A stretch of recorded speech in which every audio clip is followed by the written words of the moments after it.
भारत में जातिवाद और सामाजिक भेदभाव की जड़ों को समझना आसान नहीं है, लेकिन इतिहास की गहराइयों में छिपी कहानियां इसकी क्रूरता और संघर्ष को उजागर करती हैं। चमार शब्द मात्र एक जाति का नाम नहीं है, बल्कि यह उस क्रूरता का प्रतीक है जो जातिवाद और ब्राह्मणवाद ने उत्पन्न की। चमारों को अक्सर चमड़े का काम करने के लिए मजबूर किया गया, लेकिन इसी कठिन स्थिति में उन्होंने वीरता की कई मिसालें भी पेश की। इनमें से एक उल्लेखनीय कहानी है चमार रेजिमेंट। चमार रेजिमेंट की कहानी एक ऐसा अध्याय है जिसे अक्सर नज़रअंदाज किया जाता है, लेकिन इसका साहस और बलिदान इतिहास में अमर है। यह रेजिमेंट द्वितीय विश्व युद्ध के दौरान ब्रिटिश भारतीय सेना का हिस्सा थी और इसने अदम्य साहस और वीरता का परिचय दिया। चमार रेजिमेंट की स्थापना 1943 में हुई थी, जब ब्रिटिश सरकार ने द्वितीय विश्व युद्ध के दौरान भारतीय सैनिकों की कमी को पूरा करने के लिए अलग अलग जातियों से सैनिकों की भर्ती शुरू की। चमार रेजिमेंट को विशेष रूप से चमार जाति के सैनिकों से भरा गया। इस रेजिमेंट का मुख्यालय मध्य प्रदेश के जबलपुर में था और यह उत्तर प्रदेश के मेरठ छावनी से सक्रिय हुई। द्वितीय विश्व युद्ध के दौरान चमार रेजिमेंट ने कई महत्वपूर्ण अभियानों में हिस्सा लिया, जिसमें इम्फाल, कोहिमा और रंगून, जिसे आज म्यांमार के नाम से जाना जाता है, शामिल थे।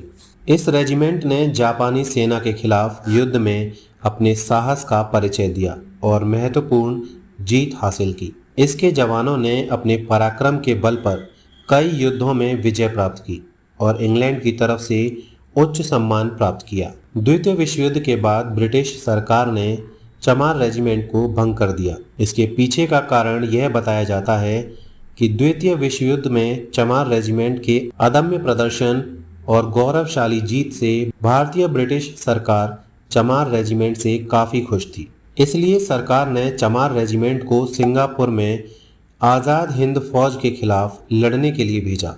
कैप्टन मोहनलाल कुरील ने समझ लिया था कि ब्रिटिश सरकार भारतीय सैनिकों को उनके ही भाइयों के खिलाफ लड़ने के लिए भेज रही है, जो आज़ादी की लड़ाई लड़ रहे थे। इसलिए उन्होंने अपनी रेजिमेंट को ब्रिटिश सरकार के खिलाफ विद्रोह करने के लिए प्रेरित किया और सिंगापुर पहुंचकर चमार रेजिमेंट के सैनिकों ने आज़ाद हिंद फौज के साथ मिलकर ब्रिटिश सरकार के खिलाफ विद्रोह कर दिया। यह संघर्ष इतना प्रभावशाली था कि अंग्रेजों ने चमार रेजिमेंट को पूरी तरह से बंद कर दिया। इसके परिणाम स्वरूप चमार रेजिमेंट के सैकड़ों सैनिकों को गिरफ्तार कर लिया गया और कई को जेल में डाल दिया गया। कैप्टन कुरील को भी कई सालों तक जेल में रखा गया, लेकिन उनकी वीरता और बलिदान ने इतिहास में एक महत्वपूर्ण स्थान बना लिया। आज भी चमार रेजिमेंट की वीरता की कहानियां अमर है। हरियाणा के खासी में चमार रेजिमेंट का पहला स्मारक स्थापित किया गया है, जो उन वीर सैनिकों की याद में बनाया गया है जिन्होंने अपनी जान की बाजी लगाकर देश की स्वतंत्रता के लिए संघर्ष किया। चमार रेजिमेंट के बारे में किताबें लिखी जा रही हैं और इस पर PhD भी हो रही है, लेकिन इसे फिर से बहाल करने की मांग अब तक पूरी नहीं हो पाई है। चमार रेजिमेंट की कहानी हमें यह सिखाती है कि कैसे जाति और सामाजिक भेदभाव के बावजूद एक जाति ने अपनी वीरता और बलिदान से इतिहास में अमिट छाप छोड़ी।